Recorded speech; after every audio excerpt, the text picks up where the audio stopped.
Série Refúgio na Tempestade, uma valiosa obra composta pelo professor Mauro Trivelato. Importantes estudos proféticos e escatológicos para hoje.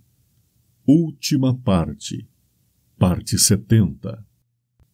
Pensamentos e reflexões dos livros do Espírito de Profecia. As verdades da profecia estão entrelaçadas e, ao estudarmos-las, foram elas um belo conjunto de verdades cristãs práticas. Evangelismo 218. Não temos tempo a perder, não nos aprofundamos suficientemente em nossa busca da verdade. Testemunhos para Ministros 118.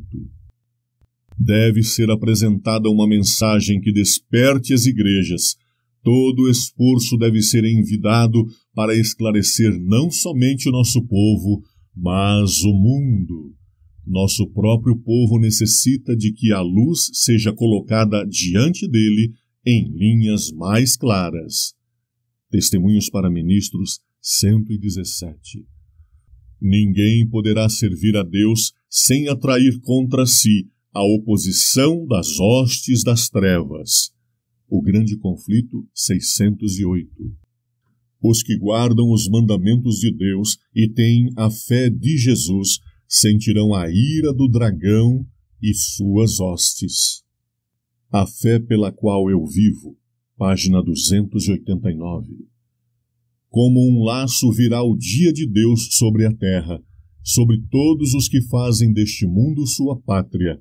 Os homens estão dilatando a vinda do Senhor, riem das advertências, ao mesmo tempo que o mundo está perguntando zombeteiramente: onde está a promessa de sua vinda? Estão se cumprindo os sinais, enquanto eles gritam paz e segurança, aproxima-se repentina destruição. O desejado de todas as nações, 474. Como Enoque, Noé, Abraão e Moisés, cada um declarou a verdade para o seu tempo, assim hão de os servos de Cristo agora dar a especial advertência para a sua geração. O desejado de todas as nações, 475. Hoje devemos vigiar, a fim de não pecarmos por palavras ou atos. Precisamos buscar a Deus e estar decididos a não ficar satisfeitos sem a sua presença. Devemos vigiar e trabalhar e orar como se este fosse o último dia que nos fosse concedido. Quão intensamente zelosa, então, seria a nossa vida! Quão de perto seguiríamos a Jesus em todas as nossas palavras e ações. Testemunhos Seletos, volume 2, 60. Tem-me sido mostrado que muitos dos que professam a verdade presente não sabem o que creem. E há na igreja muitos que contam por certo que compreendem aquilo em que creem, mas que, até surgir uma discussão, ignoram sua fraqueza. Quando separados dos da mesma fé e forçados a estar sozinhos e expor por si mesmos sua crença, ficarão surpreendidos de ver quão confusas são as suas ideias do que têm aceito como verdade. Testemunhos Seletos, volume 2, 312 e 313. Satanás espera envolver os remanescentes filhos de Deus na ruína geral que está para vir sobre a terra. Testemunhos Seletos, volume 2, 105 a 107. Se perderdes o céu, perdereis tudo. Se ganhardes o céu, ganhareis tudo. Rogo-vos que não cometais um erro neste sentido. São aqui envolvidos interesses eternos. Testemunhos para a Igreja, volume 2, 88. É a incredulidade, a mundanidade, a falta de consagração e a contenda entre o professo povo de Deus que nos tem detido neste mundo de pecado e dor por tantos anos. Evangelismo 696. Erguer-se em defesa da verdade e justiça, quando a maioria nos abandona, lutar pela batalha do Senhor quando os campeões são poucos. Esse será o nosso teste. Testemunhos para a Igreja, volume 5, 136.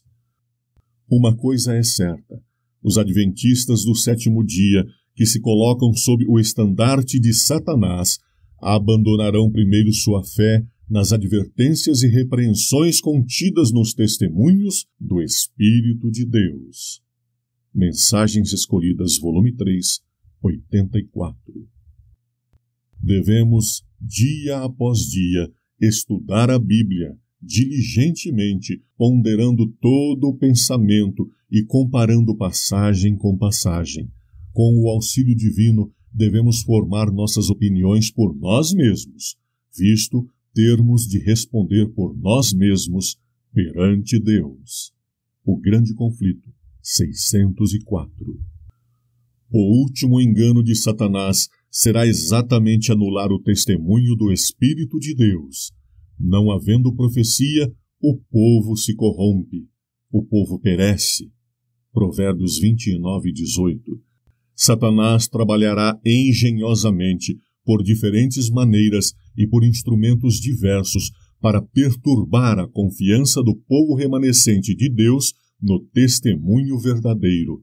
Surgirão continuamente coisas que causem desunião, afastem da verdade. Esse questionar, criticar, acusar, julgar a outros não é prova da graça de Cristo no coração. Não produz unidade.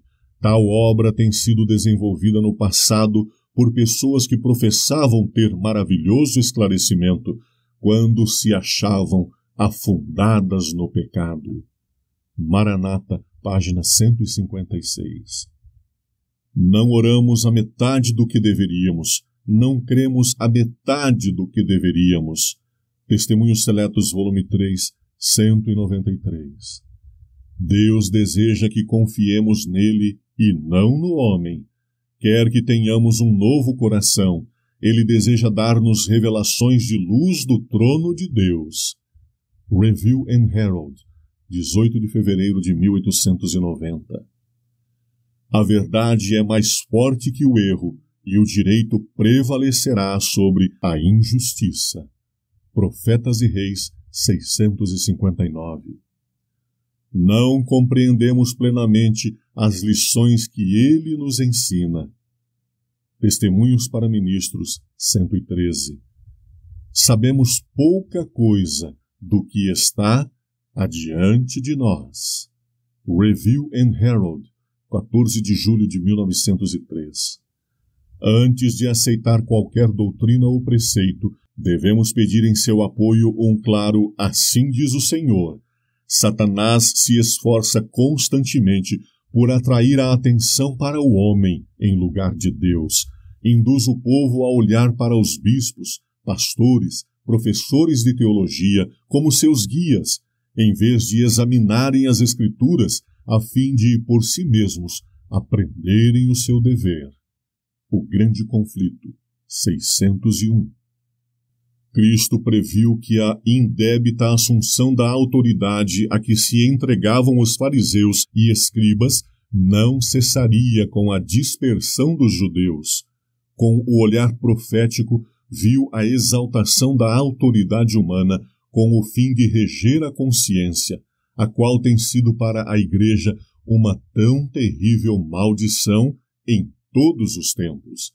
E suas tremendas acusações aos escribas e fariseus, bem como as advertências ao povo para que não seguisse aqueles guias cegos, foram registradas como aviso para as gerações futuras. O Grande Conflito, 602. Existem hoje milhares de pessoas que professam ser religiosas e, no entanto, não podem dar outra razão para os pontos de sua fé, a não ser o haverem sido assim instruídos por seus dirigentes espirituais. Passam pelos ensinos do Salvador, quase sem os notar, e depositam implícita confiança nas palavras dos ministros. São, porém, infalíveis os ministros? Por mais fortes que possam ser nossas convicções, por maior confiança que tenhamos de que o ministro sabe o que é a verdade, não seja este o nosso fundamento. Temos um mapa dando todas as indicações do caminho na jornada em direção ao céu, e não devemos estar a conjecturar a respeito de coisa alguma. Devemos dia após dia estudar a Bíblia diligentemente, ponderando todo o pensamento e comparando passagem com passagem. Com o auxílio divino, devemos formar nossas opiniões por nós mesmos, visto termos de responder por nós mesmos perante Deus. Cumpre-nos exercer todas as faculdades do nosso entendimento no estudo das Escrituras e aplicar o intelecto em compreender as profundas coisas de Deus, tanto quanto possam fazer os mortais. Não devemos, contudo, nos esquecer de que a docilidade e submissão da criança é o verdadeiro espírito do aprendiz. Cheguemo-nos com um espírito humilde e dócil para obter conhecimento do grande Eu Sou. De outro modo, anjos maus cegar-nos-ão o espírito, endurecendo-nos o coração, para que não sejamos impressionados pela verdade. O Grande Conflito 602 a 605. Cada qual tem de agora estudar a Bíblia por si mesmo, de joelhos perante Deus, com o coração humilde e dócil de uma criança, se quiser saber o que é que o Senhor dele requer. Por muito alto que qualquer pastor tenha estado no favor de Deus, se negligenciar seguir a luz que lhe é dada por Deus, se recusar a ser ensinado como uma criancinha, entrará em trevas e enganos satânicos e levará outros para o mesmo caminho. Conselhos para a Igreja 342 e 343. Encerra-se aqui a apresentação da obra Refúgio na Tempestade, do professor Mauro Trivelato, a quem agradecemos de coração por suas árduas pesquisas.